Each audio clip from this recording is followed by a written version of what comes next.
Pas de côte. Épisode 77. Dans l'antre de la bête. Ah. Paumé.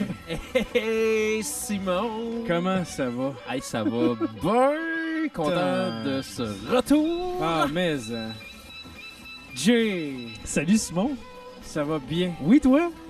Ça va mieux. Oui, vous avez aimé ça avec les deux en même temps, comme ça? Là? Une image. Hein? Ouais. Je sais pas ce que je faisais, mais une image. Vous aimiez ça? Vaut 1000 mots. Et un de ces mots-là, c'est acquitté. Voilà. J'ai toujours dit qu'il y en a un des trois qui allait finir en tôle. Pas le choix, c'est certain. Ouais, ça sent bien. Caroline, ça n'a pas de maudit bon sens. Comment que j'avais pas ri de même depuis un bon petit peu. Ah, salut Simon. Seigneur. Bonjour. Toi, comment ça va? Écoute, ça va, pourrions-nous le dire de cette façon, ça va beaucoup mieux. Oui, ouais. Effectivement. On a eu une petite passe familiale, personnelle, un peu plus difficile avec l'opération de Anne-Ève, qui, ma foi, a fait ça comme une championne. Et Anne-Ève est avec nous aujourd'hui même pour célébrer le retour de Maillé Pas de Côte. Allô, Anne-Ève. Bonjour tout le monde. Comment ça va, ma belle grande princesse? Bien, puis l'opération, c'est bien allé, puis ça va bien. Ah non, mais tu sais, on a-tu une belle grande fille qui est contente de nous montrer que ça va bien aujourd'hui. Anne-Ève qui a fait ça. Ah, mais oui, c'est toi la plus courageuse de toutes les petites filles puis toutes les grandes filles en même temps, Coco. Hey, ça fait plaisir, mon cœur. Merci, Simon. Hein, en passant, c'est papa à mon nom, mais je comprends ce que tu veux dire. Au moins, c'est pas monsieur, tu sais. Elle dit pas monsieur. Ça serait déjà... Oui, monsieur. On a de la relève. Je te dis, la grande relève qui nous a montré toute une leçon de courage et de ténacité avec cette belle grande opération. Et cette adaptation qu'elle est en train de faire comme une championne. Merci beaucoup, Anne-Ève, d'être avec nous aujourd'hui. Et on va te souhaiter un beau podcast en notre compagnie. Les gars, je ne vous l'ai pas dit encore, mais l'émission débute à l'instant. Tu veux participer à l'évolution de Production Podcast? Deviens partenaire et contacte les Productions Podcast en visitant la page Facebook Productions avec un S, Podcast, P-O-D-C-A-S-S-E ou écris-nous à podcast@icloud.com. Fais partie de l'aventure Productions Podcast. Pour plus de détails, visite podcast.com. Maillé Pas de Côte. Épisode 77. 77. Tel le retour de Raymond Bourque. Oui. Non, c'est vraiment poche comme intro. Hey, mais le retour, il y avait un bon téléroman dans les années 90 avec Angèle Coutu et Rita Lafontaine de retour. Ça finit que Rita Lafontaine met un bidon de gaz sur le barbecue à Angèle Coutu pour la faire sauter. C'est juste ça que je me souviens. C'est bien que tu as rajouté le mot là. Oui. Sont sautés, c'est en fait, tu as rajouté le mot faire, ouais. Parce que sinon, ce serait poche, un bidon d'essence pour la sauter. OK. On salue Angèle qui est encore parmi nous. Oui, qui n'a pas sauté avec le bidon d'essence. Parlant de sauter, telles les bonnes vieilles habitudes que je voulais reprendre, on a des petites choses très intéressantes pour vous aujourd'hui. Un cru de Jay qui risque d'être vraiment cool parce qu'on en a déjà jasé lors de souper d'amis. Et, tu parles de mon sujet? Oui, on avait vraiment trop ri. J'ai déjà hâte. Et Paumé vient de nous vendre en loupe pendant que vous n'étiez pas encore à l'écoute parce que les micros étaient fermés. Nous vendre le top de ce qu'il avait fait. Alors, ça aussi, ça risque d'être vraiment puissant.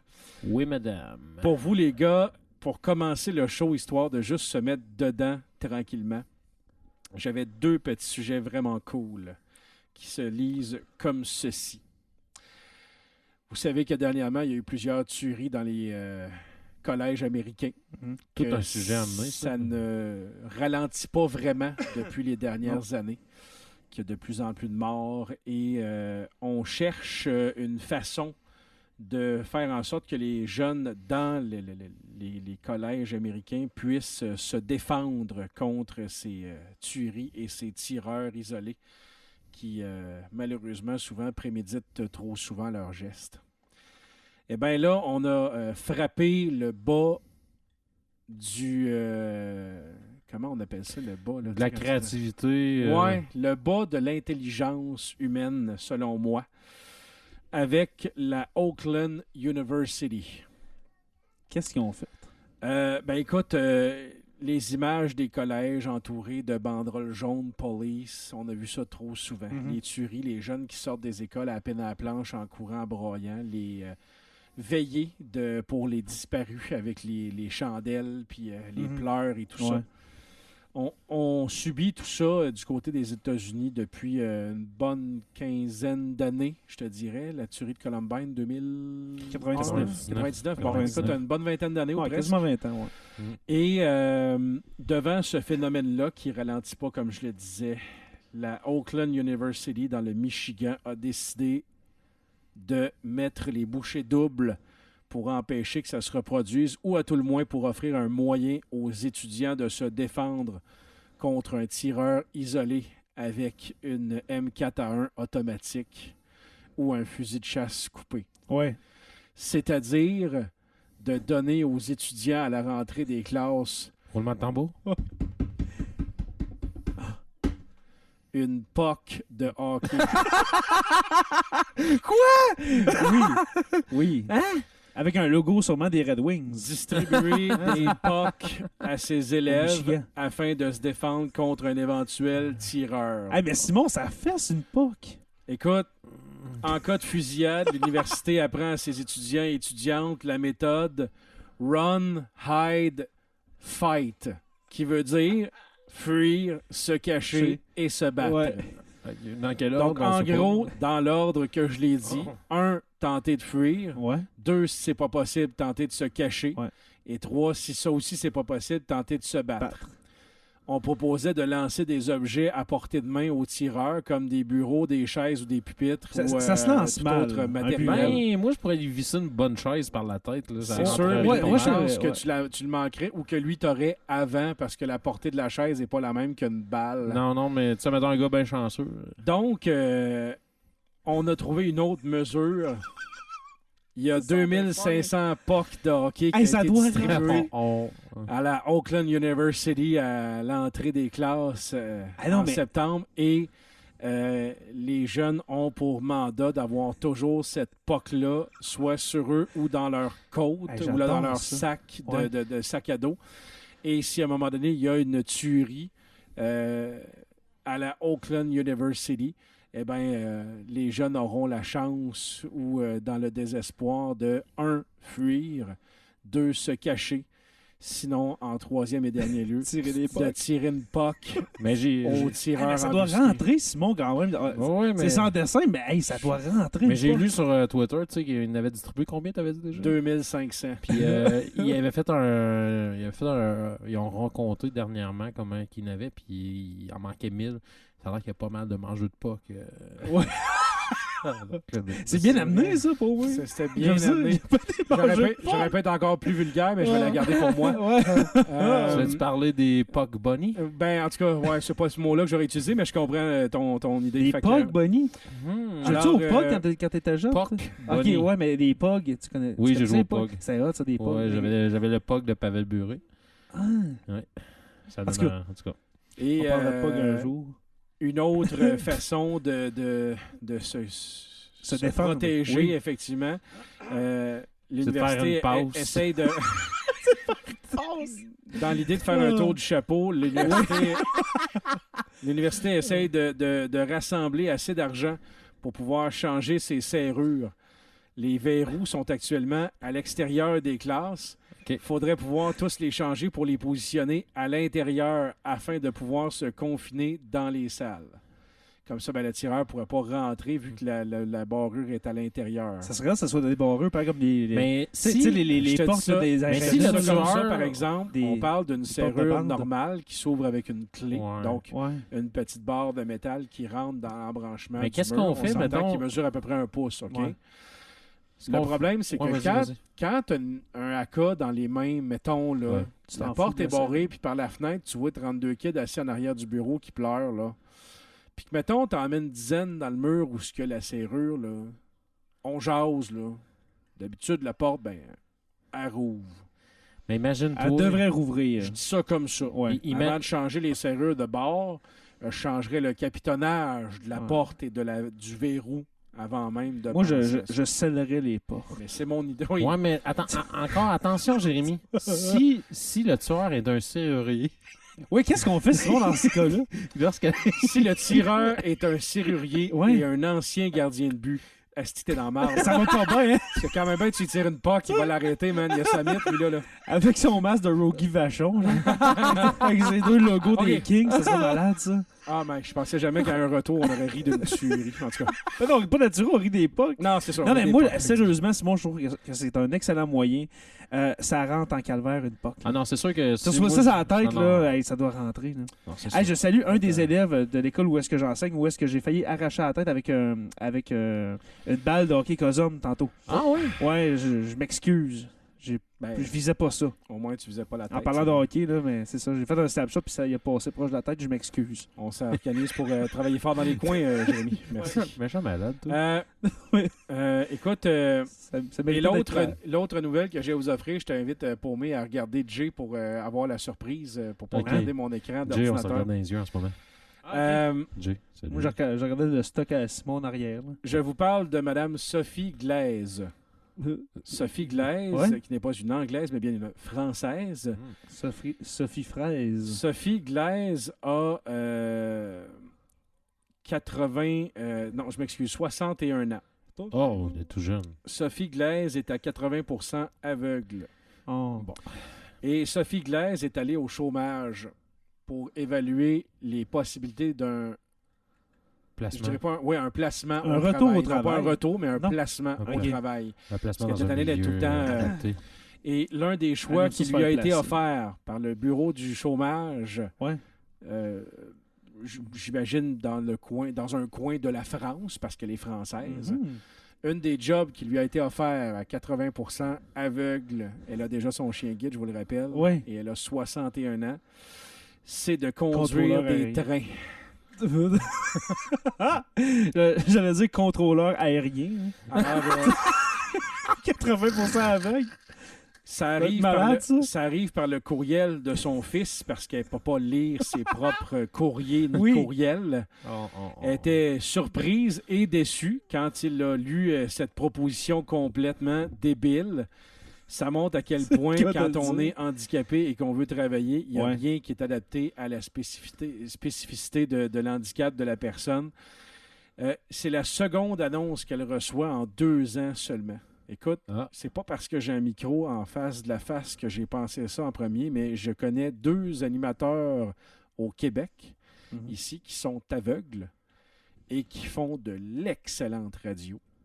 Et je comprends pas comment ça se fait que ça ne lui a pas été, exemple, proposé ce type de travail-là où on mais elle n'a pas 80 ans, la madame? Elle a 61 ans. OK, 61 ans. Elle est encore capable de faire plein de choses. OK, j'avais compris 80 ans. 60. La deuxième offre d'emploi qu'elle a eue, c'est conduire un train. Mais conduire un train, moi, je connais pas vraiment ça, mais il n'y a pas vraiment de... Tu sais, j'ai pas vu l'intérieur d'une cabine là, de chauffeur de train, mais c'est-tu bien tough, à chauffer? Moi, je vais juste te donner une chose comme... Tu suis à la train qu'il y a un chemin à suivre. Oui. En fait, elle ne peut pas suivre rien parce qu'elle ne voit pas, mais je comprends ton idée.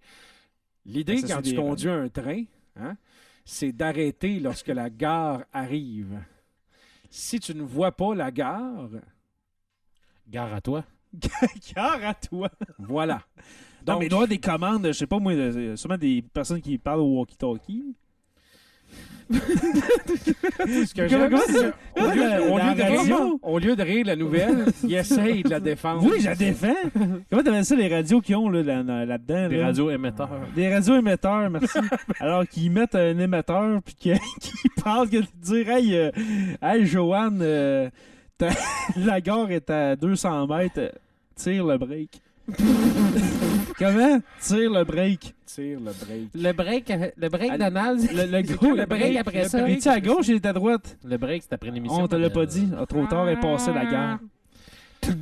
Alors les gars, c'était les deux sujets que je voulais vous offrir aujourd'hui. Sitting Ovation.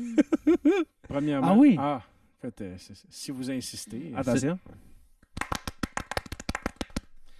Alors, ne fermez pas les yeux lorsque vous conduisez un train. D'un coup, Sophie est là. Et surtout, ne fermez pas les yeux si vous faites une tuerie. Vous pourriez manger une poque sur le nez. Passion MLB. Chaque semaine, joignez-vous à Jeff Drouin et son équipe pour en savoir plus que tout le monde sur le baseball professionnel. Nouvelles, analyses, débats enflammés et même potins croustillants. Disponible en podcast sur iTunes, tout bon podcatcher Android et sur les ondes de sportradio.ca les vendredis midi. Visitez le passionmlb.com pour plus de contenu. Une présentation productionpodcast.com. Passion MLB.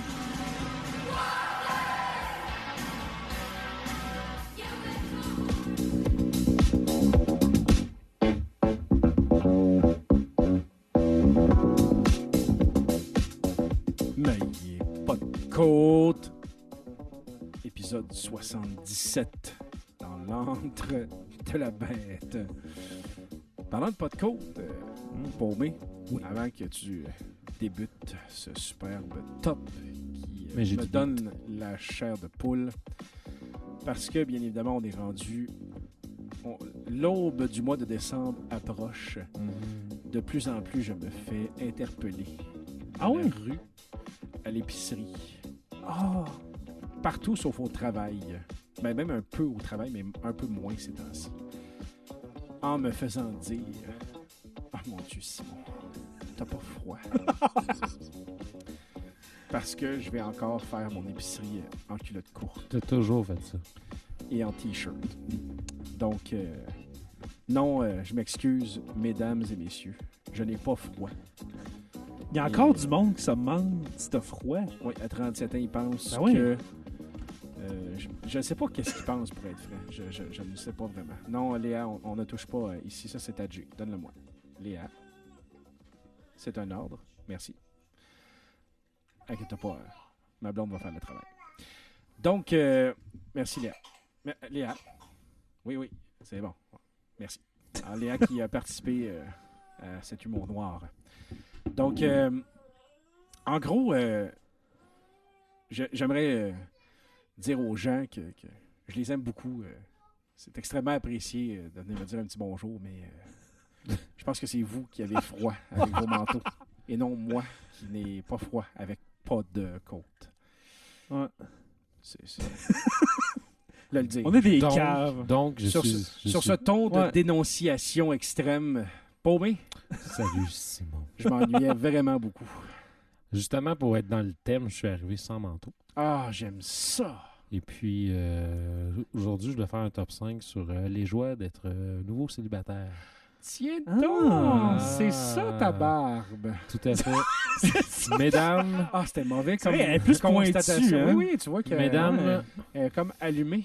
Faites la file, elle pour moi est disponible. Hey, soit dit en passant, j'ai trouvé son nouveau cadeau de Noël. Ah oui? Ouais, j'ai été volé la machine qui donne les numéros aux prises de sang à Ville-Marie. À sac, genre? Ouais, c'est ça. J'ai mis une petite accroche, puis là, il y a ça après ses culottes de jeans, fait que les filles peuvent ramasser les étiquettes. Puis, on a installé une où Louise, justement. Je m'y rends ce soir. C'est non, pour vrai. C'est un rendez-vous, mais là, c'est déjà parce que là, grosse gosse, il vient de me texter, il n'y a plus d'étiquette dans la machine. Grosse gosse! Non, aujourd'hui, les gars, je fais un top 5 prénom. Ah oui! Jean-Pierre! Non. J'essaie d'imaginer ce que tu aurais pu choisir. C'est sûr que ça prend toujours un indice. On a-tu fait Jean? Non. Ben moi, je dis Jean. Toi? Je ne sais pas. Un indice, c'est On a fait toujours... Serge. Un indice... On a fait plusieurs. Mais... Un indice, c'est un nom... c'est un nom qui peut sonner de deux façons différentes. De deux façons. Pas de deux façons différentes. Il y a une lettre... c'est comme deux prénoms, puis il y a juste une lettre qui change, puis la sonorité change au complet. OK. Moi, j'ai dit Jean, mais je me reprends avec André. Ouais, j'irais avec Jocelyne puis Michael. Là. Ça se ressemble. Hein? Oui. C'est pareil. Jean-Michel ou... Gaz. Non, Gaz. Non, pas du Gaz. J'ai des gaz. Gaz. Salut. Ça va. Le prénom cette semaine, dans ce grand retour, est Roulement de tambour. Steven. Oui. Pas Steven. Steven. C'est tellement un beau nom, Steven. Mais tu sais, aujourd'hui, les gars, avant de commencer le top 5, fuck les mentions honorables. J'aime Il n'y ça. en a pas. Ouais, Mais Steven, on s'entend que c'est sûr que c'est des parents qui parlent pas anglais qui ont appelé leur enfant comme ça. Souvent. Oui. Et Comme puis, Kevin. Et Nancy. Et Nancy. le top 5, il est déjà trop solide pour qu'il y ait une mention honorable s'y Ok. joigne. OK. Mais attendez, j'ai cru entendre un bruit. Oh. Vous, à la maison, C'est un oiseau. vous voulez au moins une mention honorable? OK, mais pas plus que 2. Là, Mention- Ok, j'en veux 3 de bord, Steve. Mention honorable. Oui. Roulement de tambour. Nous avons Stephen Finn. C'est bon, Finn. Le défenseur des Nordiques. Stephen Oui, Oh. Steven Finn. Ah oui, Steven qui travaille à RDS. à TVA Sport. Et Ce qui est le TVA fun, c'est que Sport. tu as tout le temps l'air d'être déçu quand tu l'appelles Steven, Steven, parce que ça Finn. commence par Sti. Ouais. Fait qu'on dirait que t'es Asti, déjà en maudit Steven. de l'appeler. Tu sais, t'appelles un enfant, tu sais, Michael, viens manger. Ça Oui. peut avoir l'air positif. Ouais. Tu fais Steven, viens manger. Steven. C'est sûr que ça va mal. Tu as commencé la phrase avec Steven. Ah, Stephen Finn étant le défenseur qui a dépassé Jean-Jacques Daigneault pour le plus de matchs avec un cache Joe-Foron. sur la tête. c'est casque. good ça. Ok, Joe numéro Foron, 5. ouais. Non, Ok, lui aussi, elle a porté un longtemps. ah ouais, un beau rond. Oui. Un beau, non, je pense que C'est celui vrai qui que l'a porté le plus longtemps, c'est Teemu Selanne. Oui, c'est vrai. Et l'autre mention honorable, là, Kevin Stevens. Peut-être, je sais pas si C'est son Steven, nom de famille. c'est ça. c'est qui, Kevin ça? Stevens. Kevin Stevens est un allié Ça, c'est le cinquième gauche Beatles, Ouais, c'est ça, hein, je pense. qui jouait à l'époque de Mario Lemieux et Mario Lemieux a réussi à y faire compter 50 filets. Oui, Kevin Mario Stevens Lemieux aurait durant réussi la à me faire scorer 30 goals. durant la campagne 1992-93. Bien, ça. Ah. Mario Après qui. avoir eu la maladie de Hot Chicken. Mario, Ah. oui, ça c'est Les genoux des qui taches saucent. brunes hein, qui coulent. Ouais. C'est sauceux comme blessure. Il y a, il y a du verre d'or dedans aussi. Mais, Ben, il y a beaucoup de sauces dont les os ramollissent et voilà, puis c'est ça. le poulet. Mais Mario, goûte, mis à part sa carrière phénoménale, était aussi reconnu pour prêter son gars qui start les gommes à ses coéquipiers aussi. Hein. Tout à fait. On se rappelle de ça. Oui, il startait, lui. Oui, il y avait un gars qui starter engageait. de gomme. Ok. Lui, il startait les gommes, puis après ça, il les donnait Il au gars. donnait, Puis ouais. c'était plus facile à. C'est vraiment une belle job, Ouais, ça. ouais, ouais. Numéro 5. Number 5. Scott Stevens, né en 1964. Moi, Je vais vous dire les années de je naissance. le resurnommerais le. Conan le barbare. Non, c'est pas le train de encore. 5 heures. Non plus, c'est pas mauvais par exemple, c'est des bonnes. C'est le Commotion Giver. Mettons. C'est un bon chum à Paul Carrier, soit dit en passant. Oui, effectivement, à ils Eric ont Lindros fait, aussi. Oui, Oui, aussi. c'est- Ils ont et, fait l'école des fans ensemble. Ron Francis, Sami Kapanen. Des fans. Alors toi, petit, tu as 5 ans. Oui. Et tu vas chanter une chanson ce soir. Oui. Ils sont où tes parents? Oh, ils sont là-bas. Qu'est-ce qu'elle fait ta maman? Elle fait rien. Mais comment ça, elle fait rien? Ben, elle est à la maison toute la journée, elle se maquille. Oh, oh, oh, il est chou, le petit. C'est quand même assez dégradant beau. pour les parents, ça. Ouais, hein, Excuse-moi. c'était Scott Quel- Stevens. Quelle belle année. Défenseur étoile ayant évolué avec 3 équipes lors de sa carrière de 21 Excusez. saisons dans la Ligue nationale. 21. Repêché 5e au total à l'encan 1982 par les Capitals de Washington. 5e au total, 5e de la première ronde. 5e de la première Ah, ronde. OK, c'était un big shot, C'était là. tout Je un ne savais pas prospect. que c'était une... Oui, c'est... Mais en même temps, il devait être... À 17, 18 ans, il devait être déjà monsieur, lui, là. C'était Hein? tout un joueur. Ouais. 8 ans après son arrivée dans la Ligue nationale à 18 ans, donc autour d'à peu près 26 ans, en 1991, il signait un contrat avec les Blues de Saint-Louis qui, dans le fond, se voulait être une offer sheet de 4 ans, 14 millions pour un total de 1 286 250 $ par saison. Dans le temps, c'était 91. Dans le temps, c'était l'argent pour un défenseur. Là. Ça fera de lui le premier joueur vedette RFA, agent libre avec restriction, à signer une offre hostile. Cette entente coûtait 2 choix de première ronde au repêchage qui sont devenus Sergei Gonchar et Brendan Witt lors de l'encan de 1992. Deux excellents défenseurs de l'époque des années 90 des Capitals. Lors de la signature de Brendan Shanahan, dans les mêmes conditions l'année suivante, des droits furent négociés avec les Blues de Saint-Louis pour acquérir M. Shanahan qui provenait des Devils du New Jersey de Marc-André Caron. Finalement, ce sera Stevens qui prendra le chemin du New Jersey pour y terminer sa carrière.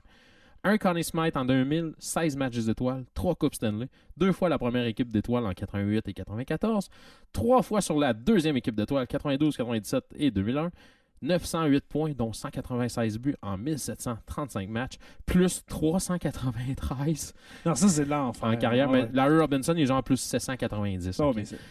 Et ça n'a aucun sens. 2785 minutes de punition. Je les attendais. Ce gars-là, en ce moment, il marche la tête. Il y a la trace de son cul dans le banc de punition. Ou de l'épaule. De l'épaule et tout dans la face de bien des joueurs. En fait, il y a la face des joueurs dans la baie vitrée du New Jersey. Mais je sais qu'il allait signer son nom à côté des traces de face. Là.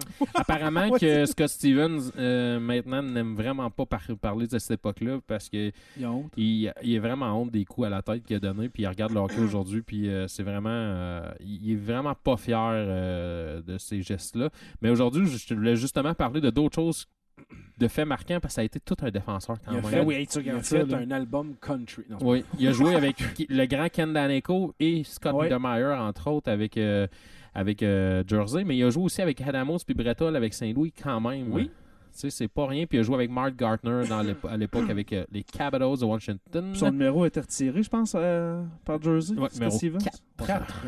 Numéro 4. Number 4.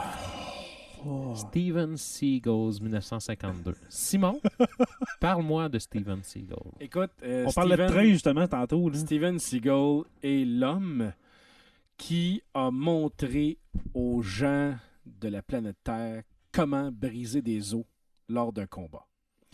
Steven Seagal, c'est le gars qui se bat en suant le moins parce qu'il ne bouge pas. Puis ses cheveux ne bougent pas. Steven Seagal est l'acteur de films d'aventure et d'action le moins dépeigné de Hollywood. C'est ça. Et Steven Seagal, en démonstration de kata avec ses amis en kimono noir, est le gars qui plante du monde le plus facilement possible sans les toucher. Soit dit en passant, il a aussi fait des films.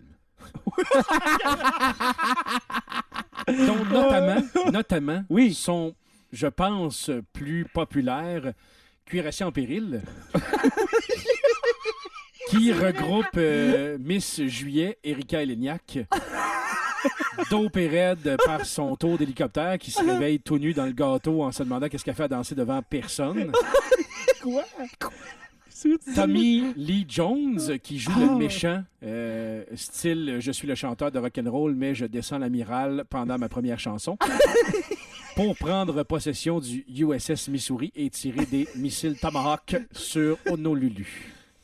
C'est ça pour vrai? Et l'autre méchant que l'on a aussi pu voir dans L'Arme Fatale 1, Gary Busey, ce blond au sourire ravageur, qui joue l'amiral second qui descend le capitaine du bateau et qui se fait l'ennemi juré de Steven Seagal. Pendant que Caleb nous démontre son insatisfaction de parler de Cuirassé en péril. Je pense qu'il aimait mieux l'autre film de Steven Seagal qui était excellent, Cuirassé en péril 2. Qui était vraiment un très bon film. Merci. Alors, écoute, ça fait plaisir. Steven Seagal, c'est tellement une légende dans le monde du combat et surtout dans le monde des répliques macho avant de péter la gueule de quelqu'un. Wow. Je sais pas si tu as déjà vu certains de ses films. Ah oui, à quelques reprises. Mais genre, avant, il se retrouve dans une pole room et avant de défoncer la gueule de 27 méchants, se met à genoux devant le premier qui a une baguette de poule dans les mains et lui dit Vas-y, espèce de petite mauviette, frappe-moi de toutes tes forces pour voir si... Et à genoux, il en claque 2 avant de se relever puis de péter la gueule des 25 autres. Ouch! Mais tu sais, vas-y, petite mauviette, devant 27 ennemis. Je sais pas si tu le sais, mais t'as des couilles de granit. Là, ou il y a un bon scénario derrière ton rôle, effectivement. Alors, excusez les gars, c'est que j'étais parti 2 à m'attendait parce qu'elle pensait qu'on allait partir bientôt. Mais j'ai dit, gars, pars, puis je vais la Villemère à pied. Il n'y a pas de problème, écoute. Parfait. Je suis parqué en arrière de tout, fait qu'elle ne pourra pas sortir. Non, elle peut avancer puis reculer. Je dis, t'as déjà fait ça en parallèle? Ouais, mais c'est la même affaire. Ben là, je vais passer mes clés. Un pas. Non. Elle est capable. OK. Il y a de la place pour au pire, on va s'entendre dans mon char. Ça peut passer. Numéro 3. Number 3. Steven Tyler, 1948. Oui, chanteur. Avec son micro, avec un foulard dessus. Tout à fait. C'est le chanteur avec la petite bouche, la plus petite bouche. Oui, c'est vraiment petit. Ouais. Du monde artistique. Nous rappelons de lui pour Sing for the Moment, de son duo avec Eminem. Nous rappelons aussi de son duo avec Run DMC qui s'appelait Rock This Way, Talk This Way, Walk This Way. Qui se rappelle aussi du combat des clips avec Crazy, avec la belle, comment elle s'appelait? Alicia Silverstone. Silverstone. Et sa propre fille, Liv Tyler. Qui est tellement jolie en elfe. Oui, dans Lord of the Rings. Mais pourquoi tu dis en elfe? C'est une elfe. Oui, c'est ça. C'est vrai. Et Steven Tyler, imaginez-vous, les gars, il a 70 ans. Ah, ben pareil comme Marc Messier, que j'en reviens pas qu'il ait 70 ans. Oui. Ça fait au moins 20 ans qu'ils sont fait checker leur prostate. Numéro 2. Number 2. Jay, parle-moi de Steven Spielberg, 1946. 1946. Hey, regarde, Steven Spielberg, là, c'est celui qui a fait E.T. C'est celui qui a fait Jaws. C'est celui qui a fait des tous les autres bons films mais que les gens connaissent. Jurassic Park. Jumanji. Je suis pas sûr. Mais Slapshot. Steven Spielberg, c'est un des plus grands producteurs juifs que je connaisse. Quoi? Ouais. OK. Ouais. On est allé là, hein? Ouais, mais Steven Spielberg, j'ai fait des gros travaux de plusieurs milliers de mots sur Steven Spielberg, mais je me garde une retenue. On va en parler hors d'onde parce que j'en ai tellement à dire. Saving Private Ryan. Ah, ouais. Non, mais honnêtement, je le connais pas partout. À part ça, là. Mais je te remercie beaucoup. Ouais. Numéro 1. C'était juste ça. Number one. Steven Doré Richard, 1985. Jérémy, parle-moi de Steven Doré Richard. Steven Doré Richard, né de Roch Doré et de Doris Richard, domicilé à la Sarre à l'époque. Doris déménagea au Témiscamingue lorsque Steven avait 7 ans et Doris connaissait Lise Dufour, ma mère, depuis. Et nous étions un valeureux trio avec Patrick Thiouane-Gagné. Et nous écoutions chaque rendez-vous la finale de la Coupe Stanley 1993. Patrick Gagné adorait imiter les joueurs du Canadien qui brassaient des bouteilles de champagne et qui s'explosaient dans les yeux de tout le monde. Et a fini avec le coussin par donner un coup de zip dans les yeux de Steven Doré qui en pleura. Steven Doré, plus tard, a eu quand même une prise de poids assez intéressante au secondaire. J'aime le assez intéressant. Et puis, tout vêtu de bleach avec une repousse noire de 3 pouces. Vêtu de bleach, OK. Ce joli minois jouait pour l'équipe Labanic Pee-Wee, coaché par Luc Bergeron, qu'on salue, et monsieur Luc Grenier de Témiscamingue. Par la suite... Steven, je suis passé sur lui qui a la plus grosse histoire. Il y a personne par la suite, Steven s'est rendu au cégep pour aller en génie civil. Et Steven n'avait pas... J'avais peur qu'ils disent en génie de la lampe. Steven n'avait pas perdu encore une livre à l'époque. Et il s'est retrouvé à faire un bac et une maîtrise en génie civil à l'ETS. Et c'est à ce moment-là, suite à certains mauvais angles diront, suite à une peine d'amour, qu'il a perdu tout son poids. Et maintenant, Steven Doré Richard est rendu maigre. 6 pieds 100 livres. C'est qui, ça? Il est tellement maigre que lorsqu'il est de côté, on a peine à l'apercevoir. Quoi, il est dans 2 dimensions? Il est tellement maigre que Marc-André Brisson-Giron, le gagnant du Speaker 9 du 3e ou 4e épisode, m'a questionné à savoir si Steven avait été malade pour perdre autant de poids. Steven est maigre. 3e ou 4e. Et Steven est tellement maigre. Et n'oubliez pas. De côté, on ne peut le voir que lorsqu'il fait froid parce qu'il est sur les hautes. N'oubliez surtout pas, les garçons, que dans mes amis très près de moi, dont Steven Richard compte, il y a aussi Tommy Rivard qui est très maigre. Toutefois, il faut comprendre que Tommy Rivard, nous pouvons le surnommer l'exception qui confirme le maigre. Ah oui? Donc, qui confirme lorsque le je me rends à Repentigny chez mon ami Tommy Rivard et que mon GPS me confirme que je suis chez Tommy Rivard, elle me dit, et je cite, « Vous êtes bien rendu au domicile de l'exception qui confirme le maigre. » Donc, sachez très bien que le Steven le plus...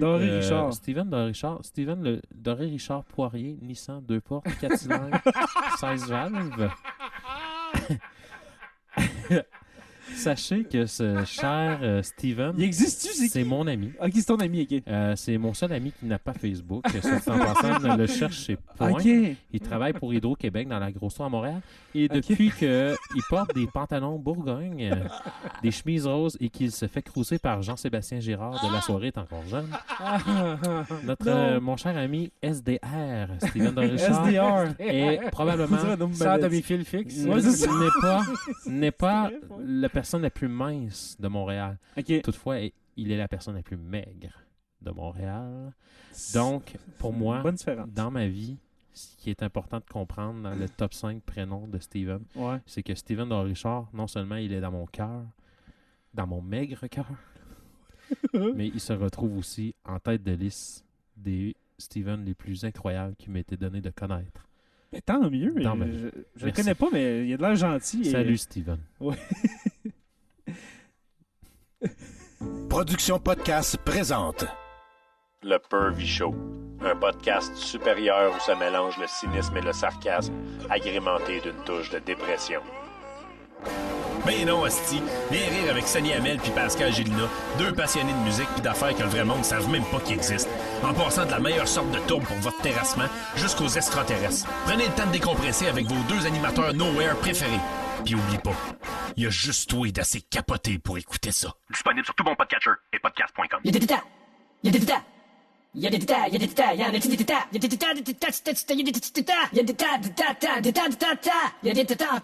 Yeah. Y'a dans les Mongols.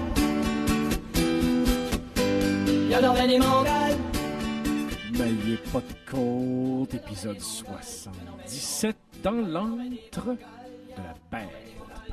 J'ai rebonjour. Un sujet, ma foi, copieux, mais tellement intéressant que tu m'as fait découvrir il y a quelques mois. Lors d'un souper copieux aux ailes de poulet et fromage so-so, malheureusement. Oui, non, ça c'était dégueulasse. On l'avait pas pris cette fois-là au fromage au village. On aurait dû parce qu'il était vraiment meilleur, celui-là. L'autre fromage qu'on avait pris, bof, tu sais. D'ailleurs, Hélène, Christian et Anne du fromage au village. Ouais, puis quand j'avais mangé ce morceau de fromage-là, Simon, là, j'avais regardé ta blonde, puis tu sais, je faisais une face en voulant dire tout en manges de ça. T'as pas l'air sûr. T'as pas l'air sûr, toi non plus, hein? Mais juste ça dans nos regards, puis juste pour finalement le recracher puis dire à Chouette, c'est dégueulasse. Hein? J'avais envie de vomir. Le fromage de la ferme village, lui, il était vraiment puissant, par exemple. L'autre à côté, ben là, en fait, c'est parce qu'on n'avait pas le choix. On avait juste un des fromages qui était bon. Bouffé comme des cochons. C'était un fromage, genre, qu'il y a sûrement qui avait réchauffé sa tablette. Puis c'était dégueulasse. C'était pas bon. Hey, Jay, tu nous intriguais un peu en parlant de moments débordés dans ton petit message. Oui. Les moments débordés, les gars, là, ça sera vraiment pas long, OK? Pour être sûr qu'on sache bien de quoi on parle. Moments, là. Les moments débordés. M-O-M-E-N-T-S, là. Non. On parle de M-O-M-A-N-S. Les mamans ou les mères débordées. OK, là, c'est un phénomène, les gars, que je commence à connaître à la maison parce que deux qui doivent écouter en ce moment, écoutent beaucoup trop de comptes Instagram de maman débordée ou de maman plus capable ou de maman ci, maman ça, maman qui en fait trop. Puis là, j'étais écœuré. OK, je suis plus capable. Je suis plus capable. Moi, j'ai ri déjà, c'est parce que je sais de quoi il va parler. Okay. Là, je vois pour moi qui se demande vraiment beaucoup, mais malheureusement, tu n'étais pas à la discussion qu'on a eue ce soir-là autour d'un bon verre de vin. Ouais. Le phénomène, là, c'est que il y a des filles qui s'improvisent maman débordée ou maman qui sont plus capables. Tout ça à cause que je pense que c'était la blonde de François Mascotte qu'elle s'est partie là-dessus. Bianca Lompré. Et sérieusement, ce qu'elle a fait, c'est comme une espèce de... Puis, tu sais, je critique pas son travail, le sien, là, mais... c'était comme un espèce de blog, mettons. C'est comme une espèce de blog. C'est un blog où est-ce qu'elle explique ce qu'elle fait dans une journée puis qu'est-ce qu'une mère fait. Ça, c'est légitime, OK? Je peux comprendre. Mais là, il y en a eu des dizaines. Là, il y en a même dans mon entourage, puis je suis plus capable. Là. Okay, parce qu'on ne critiquait pas Mme Lompré, Bianca de son prénom, la blonde de François Mascotte. C'est que surtout qu'elle, je pense qu'elle avait surtout des sujets intéressants, façon de parler. Elle parlait pas de sa prochaine brassée de lavage. Elle parlait de tout ce qu'elle faisait. Ben, il y avait la brassée. Oui, il y avait, mais c'est parce que dans ceux que tu vas nous parler, il semble n'y avoir que ça. Alors qu'elle avait tout. En plus du maman à la maison, tâches ménagères. Donc, ça le rendait un peu plus intéressant. C'est les autres qui ont plu après, qui ont été un peu trop mais là, c'est intense parce que là tous les comptes que deux à l'écoute, puis moi j'écoute ça, puis je m'en vais dans la cave. Là. C'est toutes des affaires genre... bon, ben là, j'ai préparé de quoi à Émile, là, puis là, après ça, il faut que j'aille faire mon lavage, puis après, là, il faut que je le plie, puis c'est comme... C'est quoi, là? C'est quoi le problème? Mais c'est vraiment, comme tu le disais, c'est vraiment... c'est du... C'est pas en pleurs, mais c'est pas loin, là. Non, c'est genre avec une voix de désespoir. Une voix de désespoir. Ben là, moi, je suis obligé de faire ça. Puis pendant ce temps-là, OK, puis j'en ai entendu plusieurs, là. Puis là, je veux pas que la PJ s'en mêle, là. Mais plusieurs fois, la fille, sur Instagram, explique ce qu'elle va faire dans sa journée tellement rocambolesque et pleine de défis, là. Puis, le Flo est à côté, il braille, OK? Le Flo est à côté, il braille, puis elle continue à dire qu'elle va faire ses galettes. Au lieu d'aller réconforter son enfant. Qu'elle va aller plier ses guenilles sèches. Pendant ce temps-là, il y a genre Louis qui est à côté, il braille sa vie. Puis elle avait juste genre du monde, puis des views, puis des likes. Puis honnêtement, c'est juste ça que je voulais dire. Là, mon enfant, il arrête pas de pleurer, là. Puis là, faut que j'aille faire mes galettes, pas mon souper, là. Puis là, après ça, faut que j'ai pas de sucre, là. Faut que j'appelle ma belle-mère qui vient m'amener du sucre. Mais là, Émile, il arrête pas de pleurer, là. Puis ça ressemble un peu à ça. Lâche le sel, là. Lâche-le, là. Puis occupe-toi de ton gars. Ben, le petit qui broye à côté, là, tu sais, à un moment donné, bon, on en veut une, justement, à un moment débordé, qui s'appelle Geneviève, qui est ma sœur. Ah, Geneviève. Attends, on va y faire le saut. Non, c'est sûrement pour dire que finalement, son oiseau est ressuscité dans le congélateur.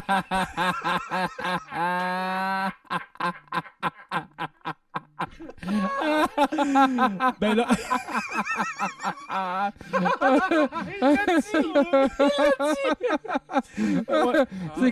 Comment qu'elle a nommé ça? L'oiseau a succombé. Elle a succombé! Ah non, là, je veux pas partir. Hey. Ok, là, je vais dire de quoi. Là, je m'excuse, ok? Mais non, écoute. Ben, c'est vraiment pris hors contexte. Oui, c'est hors contexte, mais juste pour dire que son oiseau... on t'aime beaucoup. Oui, son oiseau a succombé. Et puis, elle a tenté de le réanimer, mais finalement, ça n'a pas marché. Fait que elle m'a dit qu'elle allait le congeler puis attendre au printemps pour l'enterrer à côté du chien mort de l'année passée. Okay.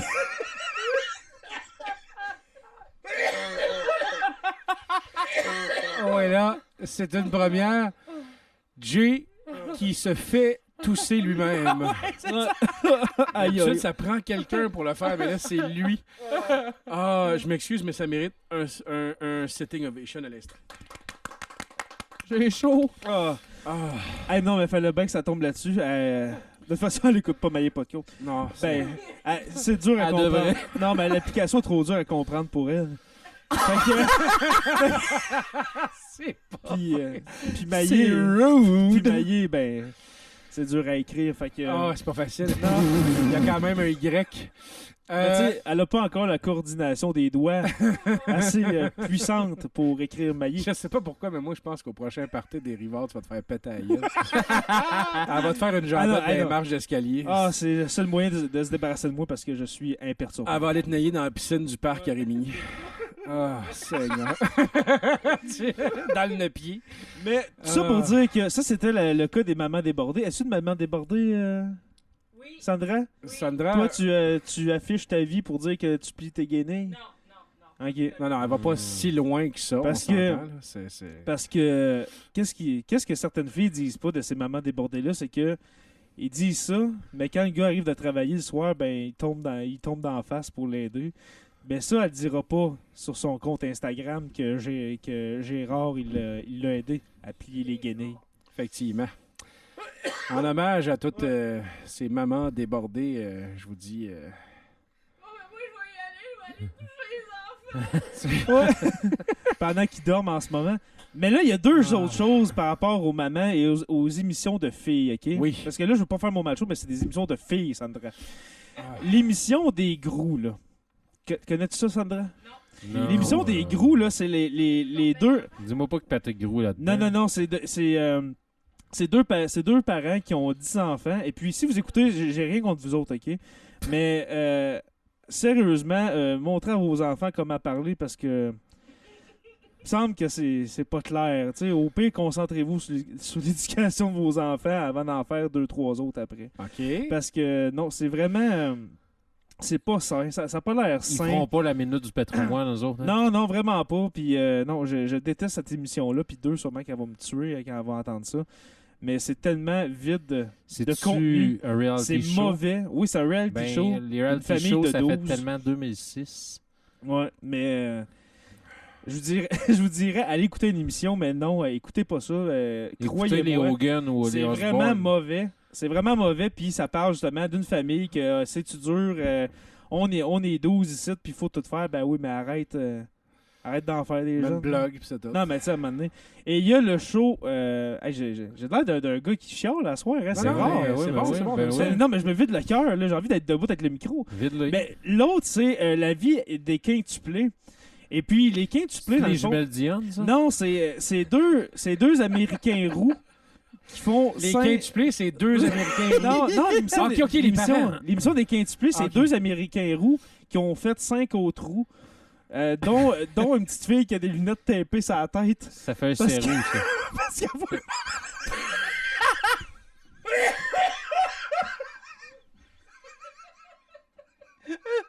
Hey, je manque d'air. Parce que elle a 5 mois, mais elle a des lunettes. Elle sont obligées de dire attacher que du strap.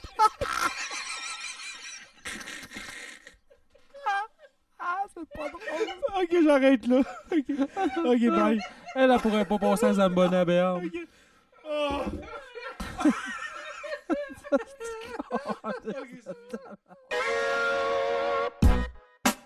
Talons hauts et bottes de foin. Nadine Massy. Talons hauts. Josiane Aubuchon. Bottes de foin. Entrez dans l'univers de Nadine Massy et Josiane Aubuchon. Deux humoristes professionnels qui sont d'abord et avant tout une fille de campagne et une fille de ville. Les petits et grands sujets de la vie sont abordés dans l'humour et l'authenticité par vos deux animatrices au profil et au bagage très différents. Leurs visions respectives des choses se comparent, se complètent et parfois s'affrontent, mais toujours dans la bonne humeur et même avec un humour parfois trash. En tête-à-tête ou avec un invité, Nadine et Josiane sauront vous mettre un sourire dans la face. Disponible sur iTunes, tout bon podcatcher et au podcast.com. www.podcasse.com. Maillé, pas de côte. Épisode 77 qui s'achève avec l'impression d'avoir effectué 1772 redressements assis parce qu'on a trop ri de la famille de Roux, dont la plus jeune a une paire de lunettes tapées avec une strap d'en face. Je n'étirerai pas de l'extraduction. Ah non, mais je m'excuse. Non, je veux pas que tu t'excuses, Jérémy. S'il te plaît, Paumé, joins-toi à moi pour ce deuxième Sitting Ovation. Troisième. Non, mais... C'est parce que c'est une enfant. Tu n'as plus le droit de parole. Oui, mais c'est une enfant, puis je veux pas... Terminé. C'est juste le fait que ce soit ça qui me fait rire. Je ris pas d'elle, là. C'est juste que l'émission, c'est drôle. Je vais te couper au montage.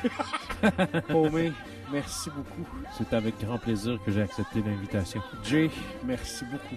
Merci, Simon, de nous avoir accueillis chez toi. Un merci spécial à Naève qui a débuté le podcast avec nous et qui, j'en suis sûr, n'en sera pas à son dernier épisode. Et merci beaucoup à Chouette pour tes petites répliques assassines derrière le micro. On se laisse sur une excellente chanson remplie d'émotions et de contenu. Voici Maxine Nightingale, l'excellente tune dont j'ai oublié le titre qui joue dans Slapshot, que nous aimons beaucoup fredonner ensemble. It's alright, I'm get right back. It's good, I'm gonna give it right back.